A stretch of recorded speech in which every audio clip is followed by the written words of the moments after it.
There was a time in college when I was driving on a pretty large highway, which in Denver is only like 4 lanes wide, completely different from what drivers in California would call a large highway. But anyway, as I was driving, my dashboard just lit up. The check engine light started blinking, the oil light turned on, the battery indicator started flashing. All of the indicators started wiping forth, like on the gas, on the speedometer, even my oil. It was all just going like this. And keep in mind, both me and everyone around me are all driving at about 75 miles per hour as soon as this happens. Hopefully, this hasn't happened to any of you. Most likely, it's happened to one or both of your parents in some way, shape, or form. But when all of these lights start flashing and the dashboard of your car starts to look like a parade of lights, the car has essentially triggered a warning to alert the driver that something is wrong. Something is not working. Something is broken. And if you don't address it soon, then you can end up in serious danger depending on what the issue is. Most of the time, the warning comes on with enough time for you to fix the car, but sometimes you don't have any time to fix it at all, like me.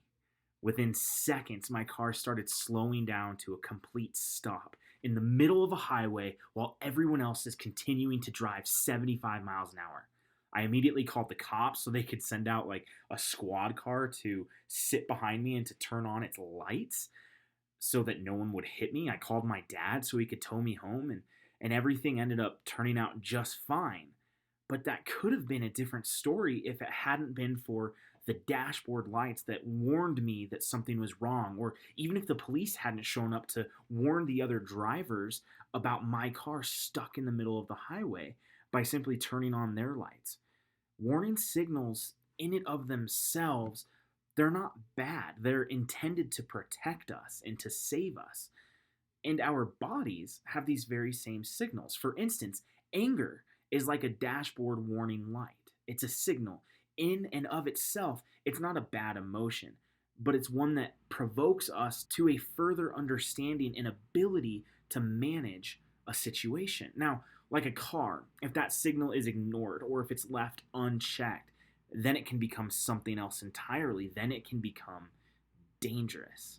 Which is why Solomon said that whoever is slow to anger has great understanding, but he who has a hasty temper exalts folly.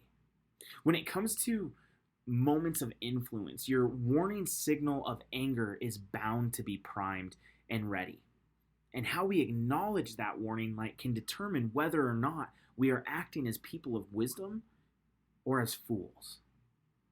You see, I personally struggle with anger. My wife tells me that I've made some incredible improvements over the past couple of years, but I would still say I'm prone to ignoring the signals. Just ask the Puerto Rico team about what happened with a door last year. You may know someone like me, or you yourself might have a hot temper. What's been extremely helpful for me, and I hope can be helpful for you, is to try and look right below the surface, or to take the analogy even further, when that warning light comes on your dashboard, park the car, open up the hood, see what's causing the problem. Is it frustration with another person? Is it disappointment in yourself? Is it pride? Is it the feeling that you have been overlooked or discarded? You see, underneath the hood, we tend to find the things that we haven't dealt with that are signaling our anger. And these are the things that we need to understand, not foolishly ignore. So when you become angry, ask yourself, what is causing it? When your dashboard lights go bananas, check under the hood. And then let me know what you find, because I'd love to work on redeeming it with you.